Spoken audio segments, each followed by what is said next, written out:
एक गांव में सोनू नामक एक गरीब लड़का रहता था। वह बहुत अच्छा गाता और डफली बजाता था।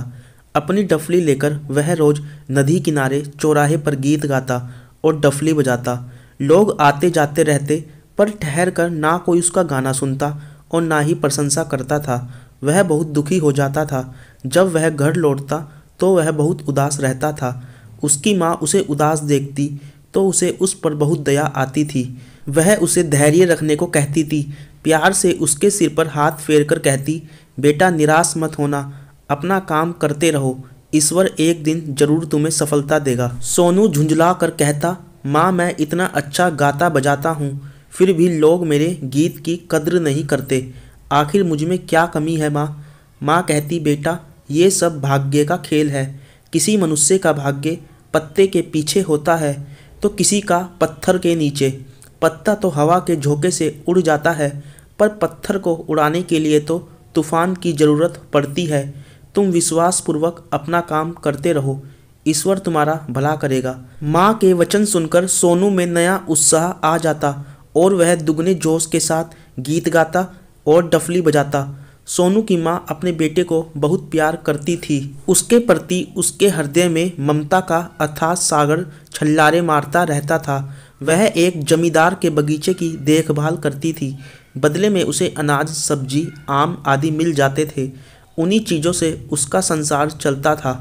एक दिन सोनू जंगल में घूम रहा था, तभी उसकी नज़र एक घायल शिशु हिरनी पर पड़ी। वह दौड़कर हिरनी के निकट गया। देखा उसकी एक टांग टूट गई है और उसके शरीर में कुछ जख्म भी है। उसे देखकर उसे दया आ गई। उसे उठाकर वह घर ले आया और अपनी माँ से कहा, लगता है किसी जंगली जानवर ने इसे घायल किया है। इस हालत में यह जंगल में मर जाती, इसलिए मैं इसे उठाकर ले आया। माँ ने कहा, बहुत अच्छा किया बेटा। सोनू उस शिशु हिरनी की मन लगाकर सेवा करता था। सुबह उठकर वह उसके घावों को फिटकरी के जल से धोता, फिर वैद्य जी की जड़ी बूटी लगाता था, पाँव में पट्टी बांधता, उसका खूब ख्याल रखता था। वह उस हिरनी से काफ़ी घुल मिल गया था। उसकी सेवा से हिरनी ठीक होने लगी। उसके घाव तो भर गए, पर पाँव ठीक नहीं हुए। वह लंगड़ाकर चलती थी। हिरनी से सोनू को इतना लगाव हो गया कि वह दीन दुनिया से बेखबर हो गया। अपनी माँ को भी वह गैर समझने लगा। उससे उसकी माँ को बहुत चिंता हुई। एक दिन जब सोनू घर में नहीं था तो उसकी माँ हिरनी को जंगल में एक सुरक्षित स्थान में छोड़ आई। घर आने पर सोनू ने अपनी माँ से जब हिरनी के बारे में पूछा तो उसने बताया कि वह इसके बारे में कुछ नहीं जानती है। सोनू द्वारा बार बार पूछने पर भी उसने अनभिज्ञता प्रकट की। सोनू अत्यंत दुखी हो गया। उसकी आंखों में आंसू आ गए। उसने डबडबाई आंखों से अपनी माँ से कहा, पता नहीं उस बिचारी के साथ क्या हुआ होगा। अभी तो उसकी टांग भी ठीक नहीं हुई थी। वह तो ठीक से भाग भी नहीं सकेगी।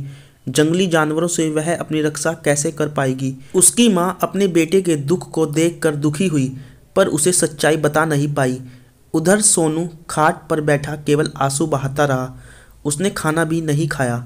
रोते रोते रात बीत गई। सुबह पीड़ा से व्यथित हो उसने अपनी डफली उठाई, चौराहे पर गया और अत्यंत लीन होकर गाना गाते हुए डफली बजाने लगा। डफली बजाने में वह इतना मगन हो गया कि उसे समय का ध्यान ही नहीं रहा।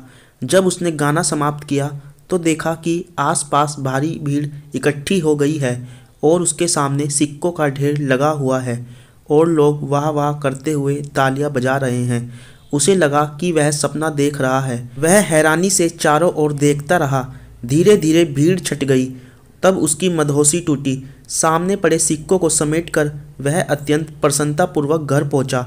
खुशी से झूमते हुए उसने अपनी माँ से कहा, माँ देखो आज मुझे कितने पैसे मिले हैं। आज तो सब लोग मेरे गाने पर तालियां बजा रहे थे, कुछ तो रो भी रहे थे। माँ ने सोनू को हृदय से लगा लिया।